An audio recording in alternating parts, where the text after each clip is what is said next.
नमस्कार, स्वागत है आप सभी का अपना उत्तर प्रदेश में। आपके साथ मैं हूं पल्लवी रविंद्र सिंह। बुलेटिन की शुरुआत करेंगे इस वक्त की बड़ी खबर के साथ, जहां आर्या न्यूज की खबर का असर देखने को मिला है। आपको बताते चले, एसपी ने हल्का दरोगा को हटा दिया है। रिश्वत मांगने की शिकायत पर यह बड़ी कार्रवाई की गई है। मुकदमा दर्ज करने पर 20,000 रुपए मांगे गए थे और 15 दिन बाद आरोपी पर कार्रवाई कर दी गई। पीड़िता ने एसपी सहित मुख्यमंत्री से इस पूरे मामले की शिकायत की थी और ये पूरा मामला जो है वो लोनी कटरा क्षेत्र का बताया जा रहा है, जहां आपको बताते चले आपके अपने न्यूज चैनल आर्या न्यूज की खबर का बड़ा असर देखने को मिला है। 20,000 रुपए रिश्वत मांगे गए थे। 15 दिन के अंदर आपको बताते चले प्रशासन की तरफ से बड़ी कार्रवाई की गई है। इस वक्त की बड़ी खबर आपके टेलीविजन स्क्रीन पर है। आपकी जानकारी के लिए आपको बताते चले कि पीड़िता ने एसपी सहित मुख्यमंत्री यानी सूबे के मुखिया योगी आदित्यनाथ से भी पूरे मामले पर शिकायत की थी। 20,000 रुपए रिश्वत मांगी गई थी। लोनी कटरा क्षेत्र का यह मामला है, जहां पर आपको बताते चले प्रशासन की तरफ से बड़ी कार्रवाई की गई है।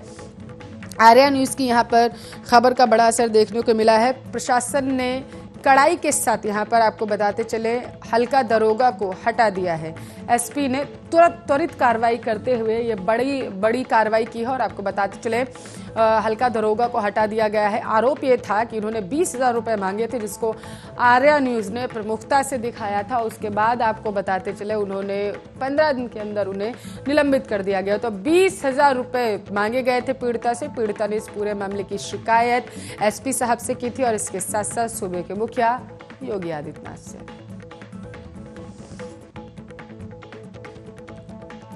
खबरों में आगे बढ़ते हैं। आपको बताते चले मैनपुरी में वार्ड 6 हरचंदपुर में वर्षों से नगर पंचायत की उदासीनता के चलते गली नहीं बन पा रही थी। बताया जा रहा है कि गली बनवाने के संबंध में वार्ड वासियों ने सभासद को कई बार अवगत कराया था, लेकिन अभी तक कोई सुनवाई नहीं हुई थी। अब देखना यह है कि नगर पंचायत प्रशासन कब तक इंतजार करवाएगा पूरे मामले पर। वार्ड निवासी अमर सिंह शाक्य ने बताया है कि जब इस संबंध में वार्ड के सभासद अरविंद शाक्य से बात की गई तो उन्होंने कहा कि इसे जल्दी ही निपटा दिया जाएगा।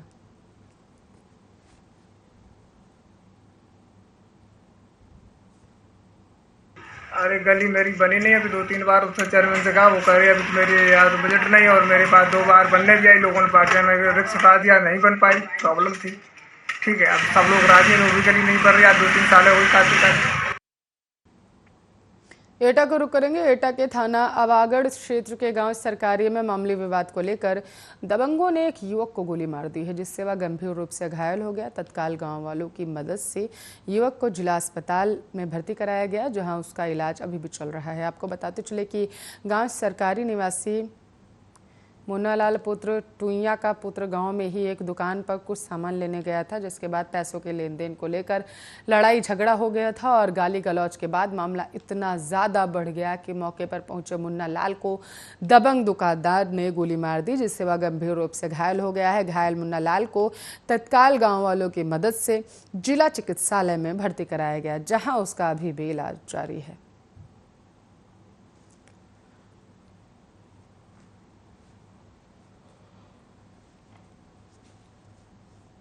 दुकान पे बच्चा सौदा लेने के लिए गया था जी। पैसे नहीं दिए तो जनानी और उसकी दुकानदार की जी झगड़ा करने लगी थी। किस बात को लेकर झगड़ा होने लगा? ऐसे बच्चे।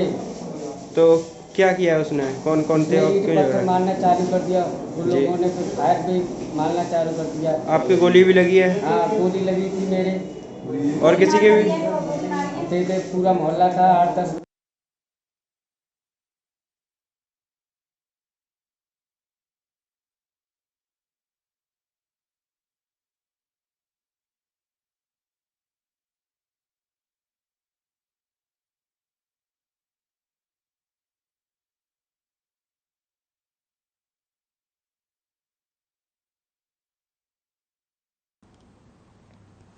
अपना उत्तर प्रदेश में खबरों में आगे बढ़ेंगे। मेरठ का रुख करेंगे। आपको बताते चले मेरठ के जिला अस्पताल के महिला विभाग में संविदा पर 102 और 108 एल्स एम्बुलेंस चालक अपनी मांग को लेकर धरने पर बैठ गए थे। धरने पर बैठे चालकों का कहना है कि हॉस्पिटल उनके साथ नाइंसाफी कर रहा है। हॉस्पिटल का स्टाफ नए एम्बुलेंस चालक रखकर सालों पुराने चालकों को हटाने का काम कर रहा है, जिसको लेकर चालक धरना प्रदर्शन कर रहे हैं। आपको बताते चले, उन्होंने बताया है कि यह धरना उनका 2 दिन चलेगा। दूसरे दिन 12 बजे से यह चालक अपनी सभी मरीजों को देने वाली सुविधाएं बंद कर देंगे। इनकी एम्बुलेंस ना तो मरीजों को लेने जाएगी और ना ही मरीजों को कहीं छोड़ने जाएगी। धरना दे रहे प्रदीप कुमार एम्बुलेंस चालक ने कहा है कि हम अस्पताल में काफ़ी सालों से इन एम्बुलेंस को चला रहे थे। महामारी के बीच में भी हमने अपनी जान की परवाह न करते हुए एम्बुलेंस में मरीजों को लाने ले जाने का काम किया। उसके बावजूद भी अस्पताल नए चालकों को रखकर हम पुराने चालकों को हटा रही है, जो कि गलत है। हमारी ये मांग है कि हमें हमारी नौकरी वापस मिल जाए। ये हम लोग 108, 102 एएलएस एम्बुलेंस के कर्मचारी हैं, जिनमें से एएलएस कर्मचारियों को नई कंपनी आने की वजह से पुराने कर्मचारियों को निकालकर बाहर किया जा रहा है। उसके लिए हम लोग चाहते हैं कि हम लोगों का समायोजन किया जाए। ये हम लोग 2014 से इसमें काम कर रहे हैं। 102 पर काम करते थे पहले, उसके बाद एएलएस पर काम कर रहे हैं और इस पर भी काम करते हुए 4 साल हो चुके हैं हमें। कोरोना महामारी से चल रही थी, उस समय भी हमें जो है यहाँ से जो है लेटर भेज दिया था सेवा समाप्ति का, जिसमें सरकार ने कुछ कंपनी का पैसा रोक लिया था। उस वजह से जो है हम लोगों को कहा गया कि हम एएलएस की जो गाड़ियां हैं उनको छोड़ रहे हैं। इस वजह से हम सेवा समाप्ति कर रहे हैं हम लोगों की।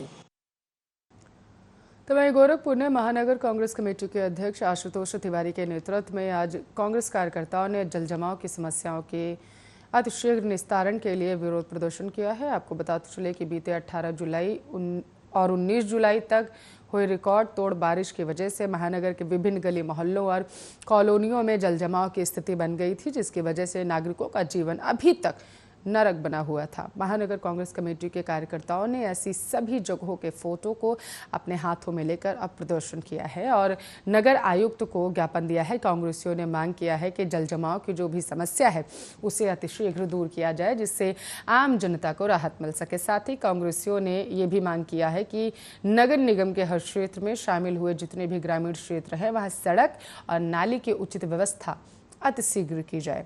अगर हमारी मांगे पूरी नहीं होती हैं तो हम विरोध प्रदर्शन करने को मजबूर हो जाएंगे।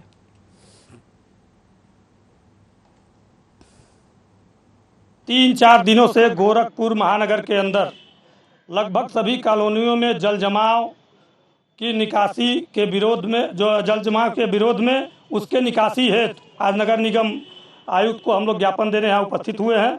आप देख रहे हैं, आपके माध्यम से मैं बताना चाहता हूँ कि गोरखपुर के सभी कॉलोनियों में जल जमाव 2 घंटे की बारिश में ही जल जमाव हो जाता है। नालियां उफन करके सबके घरों में चली जाती हैं। यह मुख्यमंत्री का शहर है, विकास केवल तो गोरखपुर में राजघाट निवासी संजू देवी ने अपने पड़ोसियों पर पति के अपहरण कर हत्या करने का आरोप लगाया है। संजू देवी ने कहा है कि हमारे पड़ोस के ही कुछ भूमाफिया हैं जो स्मैक का अवैध कारोबार भी करते हैं। भूमि विवाद को लेकर हमारे पति का अपहरण कर लिया गया। आज तक मेरे पति का कुछ अता पता नहीं चल सका है। भूमाफियाओं के सर पर राजघाट थाने के पुलिस ने मेरे लड़के को थाने पर बिठा लिया है। भूमाफिया हमारे बच्चे से स्मैक का धंधा करवाना चाहते थे, जो हमें पसंद नहीं था। इसको लेकर हमने जब थाने पर शिकायत किया तो पुलिस हमारी कोई भी सुनवाई नहीं कर रही है। हमने जिले के सभी बड़े अधिकारियों से संपर्क साधा, उसके बावजूद हमें कहीं से भी न्याय नहीं मिला। इसलिए हम प्रेस वार्ता के माध्यम से अपने पति की तलाश और अपने बेटे की रिहाई की मांग करते हैं। मामला यह है कि इसमें एक सुधीर बिचवा का मेरे लड़कन के चाहत हमें लड़का नहीं बेचा था। मैं हमेशा मारा पीटा, पैसा लेके थाने से हमेशा बंदा कराल करत। हमें आदमी के भी गायब कैले हमें सुधीर और मंजू बगिया में इसमें बेचने से। हाँ, पुलिस एकदम परेशान करत। हमें ले जाके बंद कर देता। हमेशा 3 बेर हो गई बंद कर, आज 8 दिन हो गई लड़का बंद भइल बा। हाँ, छोटा वाला। मैं चाहती हमारे पति ले आके सब खोज के पति दे सब थाने पर। लड़का बंद है 8 दिन से, न लड़का मन निकला था बाहर, न आदमी मिला था। कहा था सब तुम्हारा आदमी कत्ल में है और लिया कुछ को हाजिर करो तब तुम्हारा बच्चा छूटेगा। हम लोग खो जाते ही 1.5 दिन से नहीं पता चला था। तो मेरठ में एक बड़ा हादसा हो गया है। लिसाड़ी गेट थाना क्षेत्र के अहमदनगर में धार्मिक स्थल की दीवार गिरने से 3 लोगों की मौत की खबर सामने आ रही है। घटना की सूचना मिलने पर पुलिस और फायर ब्रिगेड की टीम मौके पर पहुंची और राहत बचाव कार्य शुरू कर दिया। दरअसल पूरा मामला थाना लिसाड़ी गेट क्षेत्र की मस्जिद का है, जहां तेज बारिश के कारण मस्जिद की दीवार गिर गई थी, जिसके नीचे दर्जनों लोग दब गए थे, जिनमें 3 लोगों की मौत हो गई थी। वहीं अन्य लोग घायल हो गए थे। एसपी सिटी मजिस्ट्रेट समेत पुलिस अधिकारी मौके पर पहुंचे। बताया गया है कि अहमदनगर गली नंबर 9 में मस्जिद में शुक्रवार को जुमे की नमाज पढ़कर लोग घर लौट रहे थे। वहीं तेज बारिश के चलते कुछ लोग मस्जिद में ही रुक गए। इसी दौरान मस्जिद की एक निर्माणाधीन दीवार गिर गई, जिसमें 1 दर्जन लोग दब गए। इस दौरान चीख पुकार मच गई और लोगों की भीड़ वहां इकट्ठा हो गई। किसी तरीके से उन्होंने दीवार के नीचे दबे लोगों को बाहर निकाला। उधर सूचना मिलते ही पुलिस जो है वो मौके पर पहुंची। बताया गया कि 2 लोगों की मौत हो चुकी है, जबकि कई अन्य लोग घायल बताए जा रहे हैं। सभी घायलों को अस्पताल में भर्ती कराया गया है। एसपी सिटी विनीत भटनागर का कहना है कि पुलिस अभी मलबे को हटाने में लगी हुई है। शहर विधायक रफीक अंसारी भी मौके पर मौजूद हैं। अभी मरने वालों के नाम पता नहीं चले। यहाँ पर आप जैसे विदित है आपको, लिसाड़ी गेट थाना क्षेत्र में एक मस्जिद में छत पे एक छोटी सी दीवार थी जो गिर गई नीचे, उससे कुछ लोग जख्मी हो गए हैं। तो उसमें 2 लोग का इंतकाल भी हो गया है, बाकी जो लोग जख्मी हैं उनका इलाज भी चल रहा है। यहाँ पर किसी तरह की कोई कानून व्यवस्था की समस्या नहीं। पूरे क्षेत्रवासी इस आपदा में पुलिस प्रशासन के साथ खड़े हैं। सब लोग मिल के इसमें काम कर रहे हैं। किसी तरह की कोई चिंता की विषय नहीं। जितना हम लोगों की ताकत है, जितना मेहनत हम कर सकते हैं, हम लोग पूरा इसमें सबकी जान बचाने में लगे हुए हैं। आगे भी कोई समस्या नहीं आने देंगे, यही हमारी प्रायोरिटी है। मेरठ के बाद कासगंज का रुख करेंगे। कासगंज में संदिग्ध परिस्थितियों में युवक का शव पेड़ से लटका मिला है। पुलिस ने शव को कब्जे में लेकर पोस्टमार्टम के लिए भिजवा दिया है। वहीं मृतक युवक की पहचान ढोलना के तैयबपुर सुजातगंज निवासी प्रेम सिंह के रूप में हुई है। घटना की सूचना मिलते ही परिवार में कोहराम मच गया। बताया जा रहा है कि मृतक युवक गाजियाबाद जाने के लिए घर से निकला था और ये बड़ा हादसा हो गया।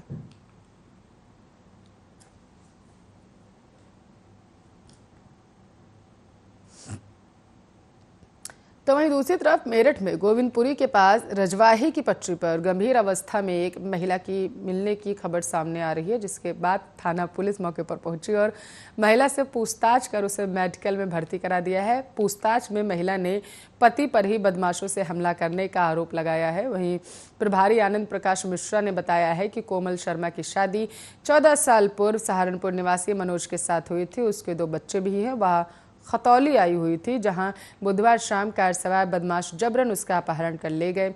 उसने रास्ते में उनसे पूछा कि उसे कहां ले जा रहे हो, तो उन्होंने कहा तुम्हारा पति तुम्हारी हत्या कराना चाहता है, और यहां रजवाहे के पास लाकर उन्होंने ब्लेड से उसकी गर्दन पर वार कर उसे गंभीर रूप से घायल कर दिया। पेशेंट का नाम कोमल शर्मा है। उसकी उम्र लगभग 30-32 साल है। पेशेंट हमारे पास माचरा सीएचसी से रेफर होकर आई है और रहने वाली खतौली की है। पेशेंट ने जो हमें हिस्ट्री थोड़ी बहुत बताई है, जब पेशेंट हमारे पास आई थी बहुत कुछ बताने की स्थिति में नहीं थी, लेकिन जितना उसने हमें बताया है कि उसे गाड़ी में कुछ लोग डालकर ले गए थे। उसके बाद उसकी गर्दन पर चाकू से हमला किया और उसे फेंक दिया गया। सुबह हमारे पास जिस स्थिति में वो आई है, उसकी गर्दन में चाकू से काट के चोट लगी हुई थी, उसको हमने रिपेयर कर दिया गया है और मरीज की स्थिति पहले से बेहतर है और धीरे धीरे वो इम्प्रूव कर रही है। गर्दन के अलावा वो कहीं भी गर्दन के अलावा हमारे पास पेशेंट आया है गर्दन की चोट के लिए। बाकी जो फिजिकल असॉल्ट है उसके लिए हमने उसका मेडिको लीगल अपने यहाँ पर कराया है और उसके एग्जामिनेशन रिस्पेक्टिव डिपार्टमेंट्स में हुए हैं। तो वहीं दूसरी तरफ मेरठ में बिजली विभाग में संवेदनशीलता पर तैनात कर्मचारी की कोविड-19 महामारी के कारण ऑन ड्यूटी मृत्यु हो चुकी है, लेकिन उन्हें अभी तक सरकार की ओर से मिलने वाली मुआवजा राशि नहीं मिली है, जिसको लेकर भारतीय जनता पार्टी के महानगर मंत्री दीपक शर्मा पीड़ित परिवार के लोगों के साथ जिलाधिकारी आवास पहुंचे और जल्द से जल्द मुआवजा राशि दिलाने को लेकर जिलाधिकारी को ज्ञापन सौंपा। इस दौरान दीपक शर्मा ने बताया है कि सरकार की ओर से ऑन ड्यूटी लोगों के कोविड-19 के कारण होने वाले मृत्यु पर सरकार की ओर से पीड़ित लोगों को मुआवजा दिया जा रहा है, लेकिन अभी तक इन लोगों को मुआवजा राशि नहीं मिल पाई। इसी संदर्भ में आज हम जिलाधिकारी कार्यालय पहुंचे हैं ताकि सरकार से मिलने वाली मुआवजा राशि इन लोगों को जल्द से जल्द दी जा सके।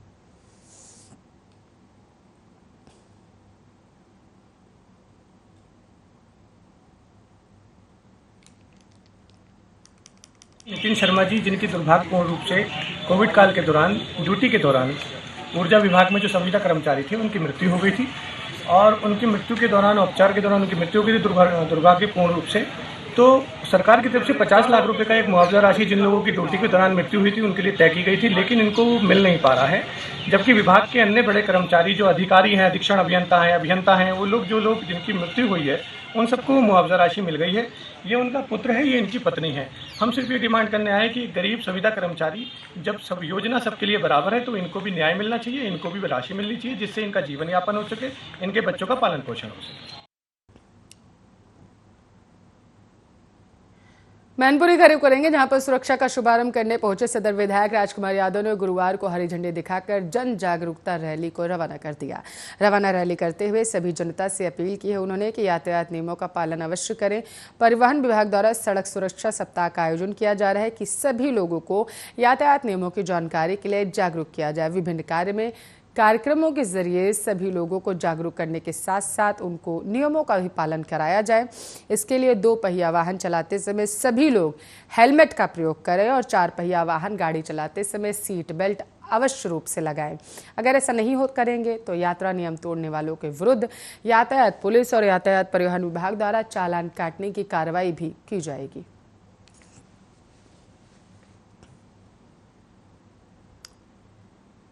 तो यूपी के डिप्टी सीएम केशव प्रसाद मौर्य का सहारनपुर कार्यक्रम फिलहाल रद्द हो चुका है। बताया जा रहा है कि हवाई जहाज में तकनीकी खराबी के कारण डिप्टी सीएम का हवाई जहाज टेक ऑफ नहीं कर सका। आपको बताते चले कि डिप्टी सीएम को सहारनपुर में 809 करोड़ की 288 परियोजनाओं का लोकार्पण करना था। वहीं अब डिप्टी सीएम वर्चुअल तरीके से कार्यक्रम को संबोधित करके परियोजनाओं का लोकार्पण करेंगे।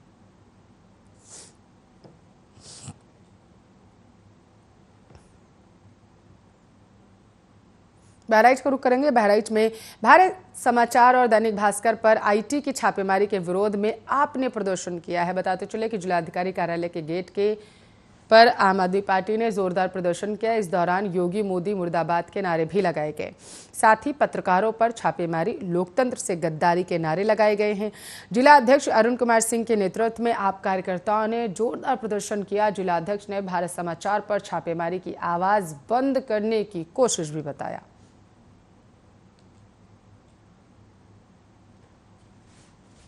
माननीय केशव प्रसाद मौर्य जी, उप मुख्यमंत्री उत्तर प्रदेश सरकार, उनका आज का कार्यक्रम सहारनपुर में यहाँ था। अनेक योजनाओं का शिलान्यास और लोकार्पण करना था, मगर उनके प्लेन में कुछ तकनीकी खराबी आने के कारण वो वहाँ से टेक ऑफ नहीं कर पा रहे। अभी भी तकनीशियन वहाँ लगे हैं और वहाँ से संदेश आया है कि अगर 20 मिनट के अंदर भी तकनीकी खराबी ठीक हो जाती है तो हम आ रहे हैं, वरना वर्चुअली सबको संबोधित करेंगे और कार्यक्रम पूरा करेंगे। बहराइच के बाद अपना उत्तर प्रदेश में बाराबंकी का रुख करेंगे। बाराबंकी में मामूली कहासुनी के बाद दबंगों ने घर में घुसकर एक दंपति और उसकी बेटी की जमकर पिटाई की है, जिससे दंपति को गंभीर चोटें आई हैं। आपको बताते चले, ठोस कार्रवाई करने के बजाय पुलिस ने मात्र एनसीआर जो है दर्ज करने पर मामला निपटा दिया है। घटना थाना क्षेत्र के गोडियन पूर्वा मजुरे गैरिया गांव की है, जहां के निवासी मंगल कश्यप का गांव के ही छोटे लाल से चक मार की पिटाई को लेकर के कहासुनी हो गई थी। इसी के चलते शाम के समय छोटे लाल और वहां उत्तम और प्रमोद ने मंगल के घर पर धावा बोल दिया था। लाठी डंडों से लैस दबंगों ने घर में घुसकर मंगल की पिटाई करना शुरू कर दिया। इसकी चीख पुकार पर जब उसकी पत्नी ललिता और पुत्री साक्षी से बचाने आए तो दबंगों ने उनकी भी पिटाई कर दी। दबंगों की पिटाई से ललिता को गंभीर चोटें आई हैं। घायल दंपति पुत्री के साथ थाने पहुंची और पुलिस को पूरे मामले की जानकारी दी। पुलिस ने घायलों को उपचार और चिकित्सीय परीक्षण के लिए अस्पताल भेज दिया है। हमें साथ गैरिया गोड़ियनपुरा की रहने वाली हैं, मजरे थाना संदरा है, और छोटन, प्रमोद, कोमल, उत्तन घर पर चढ़ कर हमें मारिन, हाथ पांव तोड़ दीन है और खोपड़ी फोड़ दीन, नाक पर दर्द फोड़ दीन है। हमें आदमी के दो हाथ पखोरा तोड़ दीन है। हमें बिटिया के मारिन सब गुलमा हाथे के मोड़े में गुलमा गुलमी हो गया है।